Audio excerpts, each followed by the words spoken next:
ഒരു നിശ്ചിത സമയത്തേക്ക് മാത്രം ലോഡിനെ ഓണായിരിക്കാൻ സഹായിക്കുന്ന ആക്റ്റീവ് ആൻഡ് പാസീവ് കമ്പോണൻസ് ഉപയോഗിച്ചുള്ള ഒരു സിമ്പിൾ ടൈമർ സർക്യൂട്ടിനെ കുറിച്ചാണ് നാം ഇന്ന് ഈ വീഡിയോയിലൂടെ പ്രധാനമായും ഡിസ്കസ് ചെയ്യുന്നത്. ചെറുതോ വലുതോ ആയ ഏതൊരു ലോഡിനെയും തുടർച്ചയായി ഓണായിരിക്കേണ്ട ആവശ്യമില്ല, മറിച്ച് ഒരു നിശ്ചിത സമയത്തേക്ക് മാത്രം ഓണായിരുന്നാൽ മതി, ശേഷം ഓഫാകണം എന്നുള്ള സാഹചര്യങ്ങളിൽ ഇതുപോലുള്ള സിമ്പിൾ ടൈമർ സർക്യൂട്ടുകൾ ഉപയോഗിച്ചാൽ മതിയാകും.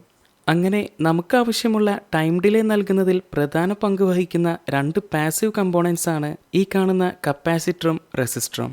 കൂടാതെ ടൈം ഡിലേക്ക് അനുസരിച്ച് ലോഡിനെ സ്വിച്ച് ചെയ്യുന്നതിനായാണ് ഇവിടെ മോസ്ഫെറ്റ് യൂസ് ചെയ്തിരിക്കുന്നത്. ഇനി ഈ സർക്യൂട്ടിനെ ഒരു ബ്രെഡ് ബോർഡിലേക്ക് പ്ലേസ് ചെയ്ത ശേഷം ടെസ്റ്റ് ചെയ്ത് നോക്കാം. ആദ്യമായി ഒരു ടാക്റ്റിൽ സ്വിച്ചിനെ പ്ലേസ് ചെയ്ത് അതിൻ്റെ ഒരു ലെഗ് പോസിറ്റീവ് പവർ റെയിലിലേക്കും ഒരു 330 ഓംസിൻ്റെ റെസിസ്റ്റർ സ്വിച്ചിൻ്റെ അടുത്ത ലെഗിൽ നിന്നും മറ്റൊരു സ്ട്രിപ്പിലേക്കും ഒപ്പം ഒരു 220 MFൻ്റെ കപ്പാസിറ്റർ സ്വിച്ചും റെസിസ്റ്ററും തമ്മിൽ ഒരേ കണക്ഷൻ വരുന്ന മറ്റൊരു ലെഗിൽ നിന്നും ഗ്രൗണ്ടിലേക്കും കണക്ട് ചെയ്യാം.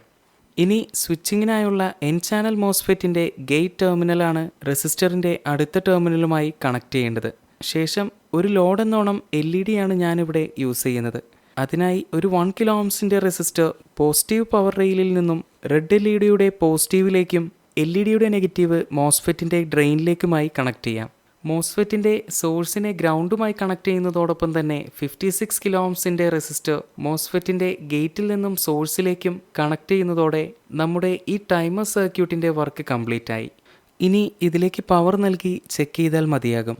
അതിനായി ഒരു 12 വോൾട്ട് പവർ സപ്ലൈയുമായി സർക്യൂട്ടിനെ കണക്ട് ചെയ്യാം. കൂടാതെ മോസ്ഫെറ്റിൻ്റെ ഗേറ്റ് വോൾട്ടേജ് അറിയുന്നതിന് വേണ്ടി മൾട്ടിമീറ്ററിനെ ഗേറ്റിൽ നിന്നും ഗ്രൗണ്ടിലേക്കും കണക്ട് ചെയ്തു വയ്ക്കാം. നിലവിൽ സർക്യൂട്ട് പ്രകാരം LED ഓഫ് സ്റ്റേറ്റിലാണുള്ളത്. ഇനി ഈ ടാക്റ്റിൽ സ്വിച്ച് പ്രസ് ചെയ്യുന്ന സമയം LED ഓണായി നിൽക്കുന്നത് കാണാം. നേരെ മറിച്ച് ഈ സർക്യൂട്ടിൽ നിന്നും ഈ സമയം കപ്പാസിറ്റർ റിമൂവ് ചെയ്താൽ LED ഓഫാകുന്നതായും നമുക്ക് കാണാം. ഇതിന് കാരണം സ്വിച്ച് പ്രസ് ചെയ്യുന്ന സമയം പവർ സപ്ലൈയിൽ നിന്നും വരുന്ന 12 വോൾട്ട് കപ്പാസിറ്ററിനെ ചാർജ് ചെയ്യുകയും ഒപ്പം 330 ഓംസ് വഴി മോസ്ഫെറ്റിൻ്റെ ഗേറ്റിലെത്തുകയും ചെയ്യും. ഗേറ്റിൻ്റെ ത്രെഷോൾഡ് വോൾട്ടേജായ 4 വോൾട്ടിന് മുകളിൽ ഗേറ്റിൽ വോൾട്ടേജ് ലഭിക്കുന്നത് കൊണ്ട് മാത്രമാണ് മോസ്ഫെറ്റ് ഓണാകുന്നത്, ഒപ്പം LED ഓണാകുന്നതും. ഇനി സ്വിച്ചിൽ നിന്നും കൈയെടുത്താൽ പോലും LED ഓണായി തന്നെ നിൽക്കും, കാരണം കപ്പാസിറ്റർ നിലവിൽ ചാർജായിരിക്കുന്നത് മൂലം. 12 വോൾട്ടിൽ ചാർജായിരിക്കുന്ന കപ്പാസിറ്റർ R1ലൂടെ R2 വഴി ഗ്രൗണ്ടിലേക്ക് ഡിസ്ചാർജ് ചെയ്ത് പോവുകയും ഗേറ്റ് വോൾട്ടേജ് 4ന് താഴെയാകുന്നത് വരെ LED ഓണായി തന്നെ നിൽക്കും, ശേഷം ഓഫ് ആവുകയും ചെയ്യും. നിലവിൽ കപ്പാസിറ്റർ ഇല്ലാതെ തന്നെ സ്വിച്ചിൽ പ്രസ് ചെയ്താൽ LED ഓണാകുന്നതായി കാണാം.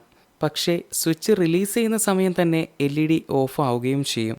എന്നാൽ LED ഓഫാകാതെ ഒരു നിശ്ചിത സമയത്തേക്ക് ഓണായിരിക്കണം എന്നതിനു വേണ്ടിയാണ് പ്രധാനമായും കപ്പാസിറ്റർ ഈ സർക്യൂട്ടിൽ ഉപയോഗിക്കുന്നത്.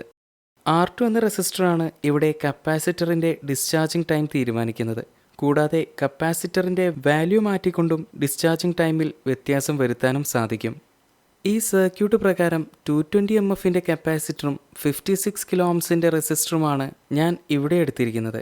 അതിനാൽ ഏകദേശം 15 സെക്കൻഡ് വരെയാണ് LED സ്റ്റേബിളായി നിൽക്കുന്നതും. അതായത് ഗേറ്റ് വോൾട്ടേജ് 4 വോൾട്ടിന് താഴെ പോകുന്തോറും LED ഓഫായി തുടങ്ങും. ഇനി 220 MFൻ്റെ കപ്പാസിറ്റർ മാറ്റി 100 MFൻ്റെ കപ്പാസിറ്റർ വെച്ച് ചെക്ക് ചെയ്യുകയാണെങ്കിൽ ഏകദേശം 6 മുതൽ 7 സെക്കൻഡ് വരെ LED ഓണായി നിൽക്കുന്നതായി കാണാൻ സാധിക്കും. ഇങ്ങനെ നമ്മുടെ ആവശ്യാനുസരണം കപ്പാസിറ്ററിൻ്റെയും റെസിസ്റ്ററിൻ്റെയും വാല്യൂസ് അഡ്ജസ്റ്റ് ചെയ്തുകൊണ്ട് തന്നെ ആവശ്യമുള്ള ടൈം ഡിലേ ഉണ്ടാക്കിയെടുക്കാൻ കഴിയും. ഇനി LEDയെ സർക്യൂട്ടിൽ നിന്നും മാറ്റി ആ സ്ഥാനത്ത് ഒരു റിലേയിനെ പ്ലേസ് ചെയ്യുകയാണെങ്കിൽ 230 വോൾട്ട് AC-യിൽ പ്രവർത്തിക്കുന്ന ഏതൊരു ഡിവൈസിനെയും പ്രവർത്തിപ്പിക്കാൻ സാധിക്കും. അതിനായി റിലേയുടെ ഒരു ടെർമിനൽ പോസിറ്റീവ് പവർ റെയിലിലേക്കും അടുത്ത ടെർമിനൽ മോസ്ഫെറ്റിൻ്റെ ഡ്രെയിനിലേക്ക് നൽകിയാൽ മതി. സർക്യൂട്ട് അനുസരിച്ച് AC മെയിൻസിൽ നിന്നും വരുന്ന ഫേസ് ലൈൻ റിലേയുടെ കോമണിലേക്കും ഒപ്പം റിലേയുടെ NOയിൽ നിന്നും ലോഡിലേക്കും ബൾബിൻ്റെ അടുത്ത വയർ ന്യൂട്രലിലേക്കുമായി കണക്ട് ചെയ്ത ശേഷം സ്വിച്ച് പ്രസ് ചെയ്താൽ ബൾബ് ഓണായി നിൽക്കുകയും ഒരു നിശ്ചിത സമയത്തിന് ശേഷം ഓഫാവുകയും ചെയ്യും. ഇങ്ങനെ നമ്മുടെ വീട്ടിലുള്ള ഏതൊരു ലോഡിനെയും ഇതുപോലെ ടൈമർ സർക്യൂട്ടുകൾ ഉപയോഗിച്ച് ഒരു നിശ്ചിത സമയത്തേക്ക് മാത്രം പ്രവർത്തിപ്പിക്കാൻ സാധിക്കുകയും അതുമൂലം ആവശ്യമില്ലാതെ കറണ്ട് പാഴാക്കുന്നതും ഒരു പരിധിവരെ നമുക്ക് കുറയ്ക്കാനും സാധിക്കും. നിങ്ങൾക്ക് ഈ വീഡിയോ ഇഷ്ടമായെന്ന് ഞാൻ കരുതുന്നു. ഇതുപോലുള്ള വീഡിയോസ് ഇനിയും നിങ്ങൾക്ക് എൻ്റെ ഭാഗത്തു നിന്നും പ്രതീക്ഷിക്കാവുന്നതാണ്.